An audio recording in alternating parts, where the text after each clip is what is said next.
یہ لوگ کس چیز کی نسبت پوچھتے ہیں؟ کیا بڑی خبر کی نسبت جس میں یہ اختلاف کر رہے ہیں؟ دیکھو یہ عنقریب جان لیں گے، پھر دیکھو یہ عنقریب جان لیں گے۔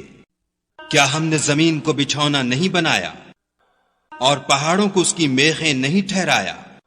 بے شک بنایا اور تم کو جوڑا جوڑا بھی پیدا کیا، اور نیند کو تمہارے لیے موجب آرام بنایا، اور رات کو پردہ مقرر کیا، اور دن کو معاش کا وقت قرار دیا، اور تمہارے اوپر 7 مضبوط آسمان بنائے، اور آفتاب کا روشن چراغ بنایا، اور نچڑتے بادلوں سے موسلا دھار مہ برسایا تاکہ اس سے اناج اور سبزہ پیدا کریں، اور گھنے گھنے باغ۔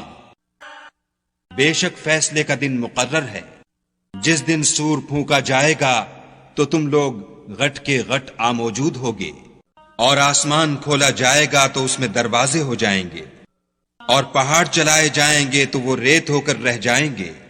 بے شک دوزخ گھات میں ہے، یعنی سرکشوں کا وہی ٹھکانہ ہے، اس میں وہ مدتوں پڑے رہیں گے۔ وہاں نہ ٹھنڈک کا مزہ چکھیں گے، نہ کچھ پینا نصیب ہوگا مگر گرم پانی اور بہتی پیپ۔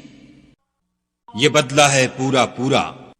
یہ لوگ حساب آخرت کی امید ہی نہیں رکھتے تھے، یہ لوگ حساب آخرت کی امید ہی نہیں رکھتے تھے، اور ہماری آیتوں کو جھوٹ سمجھ کر جھٹلاتے رہتے تھے، اور ہم نے ہر چیز کو لکھ کر ضبط کر رکھا ہے۔ سو اب مزہ چکھو، ہم تم پر عذاب ہی بڑھاتے جائیں گے۔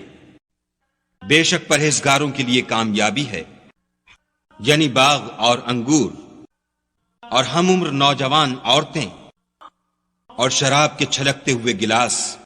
وہاں نہ بےہودہ بات سنیں گے، نہ جھوٹ خرافات۔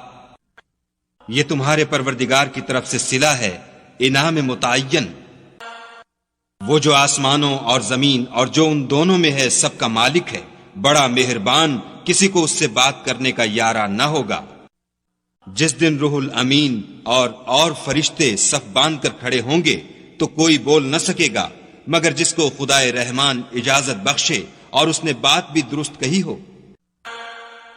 یہ دن برحق ہے، پس جو شخص چاہے اپنے پروردگار کے پاس ٹھکانہ بنا لے۔ ہم نے تم کو عذاب سے جو ان قریب آنے والا ہے آگاہ کر دیا ہے، جس دن ہر شخص ان اعمال کو جو اس نے آگے بھیجے ہوں گے دیکھ لے گا، اور کافر کہے گا کہ اے کاش میں مٹی ہوتا۔